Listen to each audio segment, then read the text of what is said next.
মাঝখানটা এরকমভাবে পুরটা দিয়ে দিচ্ছি। এবার সাইডগুলোতেও অল্প।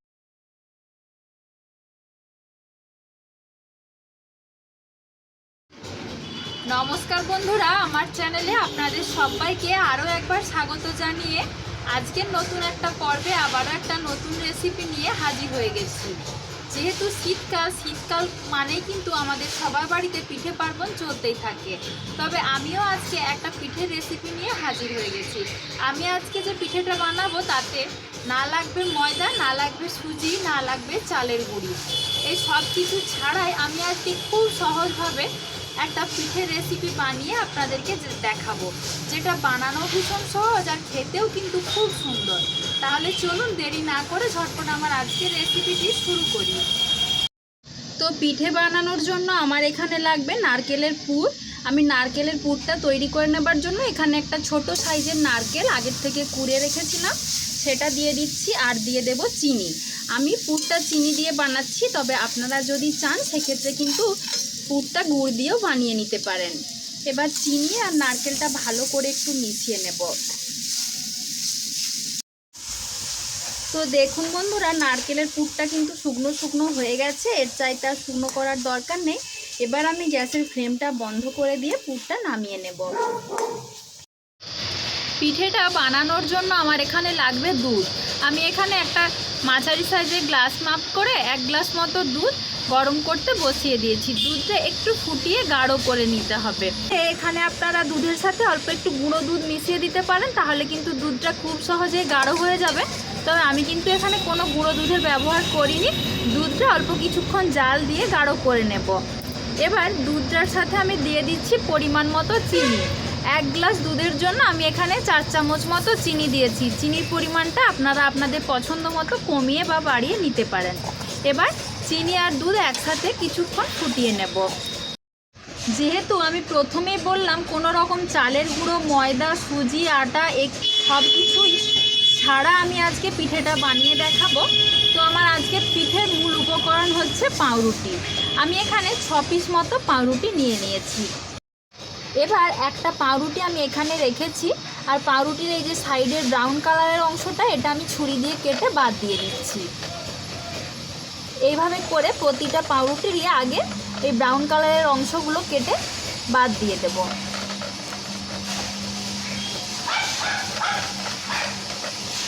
দেখুন এইভাবে করে নিয়েছি।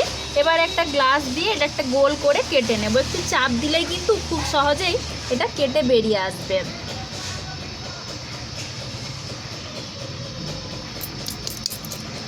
সুন্দর একটা গোল করে নিয়েছি। একইভাবে প্রতিটা পাউরুটি প্রথমে এভাবে বানিয়ে নেব।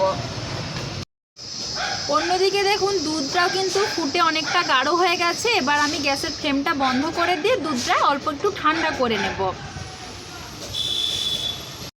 তো দেখুন বন্ধুরা, সবগুলো আমি এভাবে প্রথমে কেটে নিয়েছি।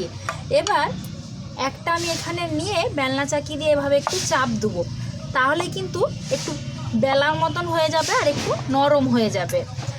এইভাবে করে সবগুলোই করে নেব। একইভাবে আরেকটাও করে দেখিয়ে দিচ্ছি। আশা করছি আপনাদের দেখে বুঝতে কোনো অসুবিধে হয়নি। একই রকম করে সবগুলোই প্রথমে করে নিচ্ছি। সবগুলোই একইভাবে এভাবে বেলে নিয়েছি। আর আমি তো আগের থেকে নারকেলের পুর তৈরি করে রেখে দিয়েছিলাম।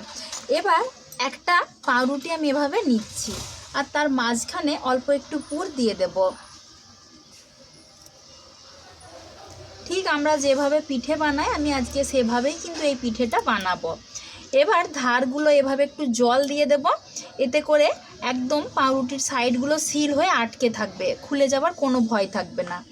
তারপর যেভাবে আমরা পিঠে বানাই এই রকম করে মুড়ে নেব। একটু জল দিয়ে দিয়ে চেপে দিলেই কিন্তু এই মুখগুলো আর খুলে যাবার কোনো ভয় থাকবে না। একটু বেশি করে জল দিয়ে এভাবে চেপে দিতে হবে।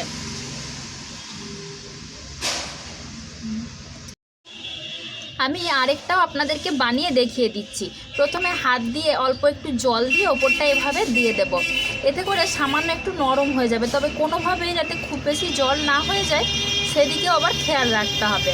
তারপর মাঝখানটা এরকমভাবে পুরটা দিয়ে দিচ্ছি। এবার সাইডগুলোতেও অল্প করে একটু জল দিয়ে দেব। তারপর এভাবে মুড়ে আর এইখানটা একটু চেপে দিতে হবে, তাহলেই কিন্তু এটা একসাথে আটকে থাকবে। তো দেখুন বন্ধুরা, একইভাবে আমি সবগুলোই তৈরি করে নিয়েছি। এবার আর কিছুই কাজ নেই, দুধটা কিন্তু আগের চাইতে একটু ঠান্ডা করে নিয়েছি, তবে পুরোপুরি ঠান্ডা নয়, একদম হালকা কুসুম গরম থাকতে হবে। এবার ওপর থেকে আমি এইভাবে দুধটা ছড়িয়ে দেব, যাতে পিঠেগুলো সুন্দরভাবে দুধের মধ্যে ভিজে থাকে। এই সময় কিন্তু লক্ষ্য রাখতে হবে দুধটা যাতে কোনোভাবেই খুব বেশি গরম না থাকে, আবার পুরোপুরিও না ঠান্ডা থাকে, তাহলে কিন্তু দুধটা পাউরুটির ভেতর পর্যন্ত যাবে না, তখন পিঠেটা অন্যরকমের খেতে লাগবে।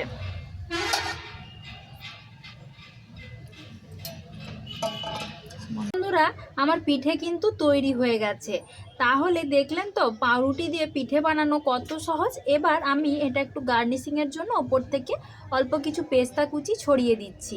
চাইলে এখানে আপনাদের পছন্দ মতো যে কোনো ড্রাই ফ্রুটস দিতে পারেন, আবার না দিলেও কিন্তু কোনো ক্ষতি হবে না, সেটাও কিন্তু খেতে বেশ ভালো লাগবে। আমি ওপর থেকে অল্প অল্প করে এভাবে ড্রাই ফ্রুটস একটু ছড়িয়ে দিচ্ছি।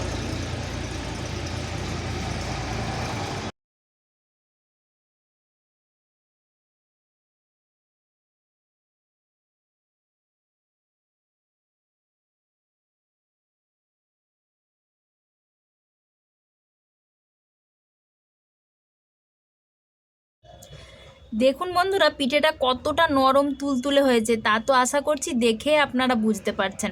একদম মুখে দিলেই মিলিয়ে যাবে, এতটাই নরম হয় পিঠেগুলো। আপনারা কিন্তু অবশ্যই এভাবে বাড়িতে বানিয়ে দেখবেন। দেখুন দেখতে কত সুন্দর হয়েছে, আর ভেতর থেকেও একদম পুরে ঠাসা। আমি একটু চামচ দিয়ে কেটে আপনাদেরকে দেখিয়ে দিচ্ছি। দেখুন দেখতে কত সুন্দর লাগছে, আর ভেতর থেকে পুরটাও কত সুন্দরভাবে দেখা যাচ্ছে। খেতে কিন্তু খুবই সুন্দর হয়। তাহলে দেখলেন তো বন্ধুরা, চালের গুঁড়ো, আটা, ময়দা, সুজি সব কিছু ছাড়াই পাউরুটি দিয়ে কত সহজে এত সুন্দর পিঠে বানিয়ে নেওয়া যায়। বানানো যেমন সহজ, খেতেও তেমনি খুব সুন্দর হয়, আর এতটাই নরম যে মুখে দিলে মিলিয়ে যাবে। এই শীতে তো নানান রকমের পিঠে পুলি করে আপনারা বাড়িতে খেয়ে থাকেন, তো এভাবে পাউরুটির পিঠেটাও একবার হলেও বাড়িতে বানিয়ে দেখবেন। আশা করছি আমাদের মতো আপনাদেরও অনেক অনেক ভালো লাগবে। আমার আজকের রেসিপিটা আপনাদের কেমন লেগেছে অবশ্যই আমাকে কমেন্টে জানাবেন। ভালো লাগলে লাইক ও শেয়ার করে দেবার জন্য অনুরোধ করছি। আর যদি চ্যানেলটিতে নতুন বন্ধু হয়ে থাকেন, প্লিজ চ্যানেলটা সাবস্ক্রাইব করে দেবেন। আজকের মতো এ পর্যন্ত, আবারও হাজির হয়ে যাব নতুন কোনো একটা রেসিপি নিয়ে। সবাই ভালো থাকবেন, সুস্থ থাকবেন, ধন্যবাদ।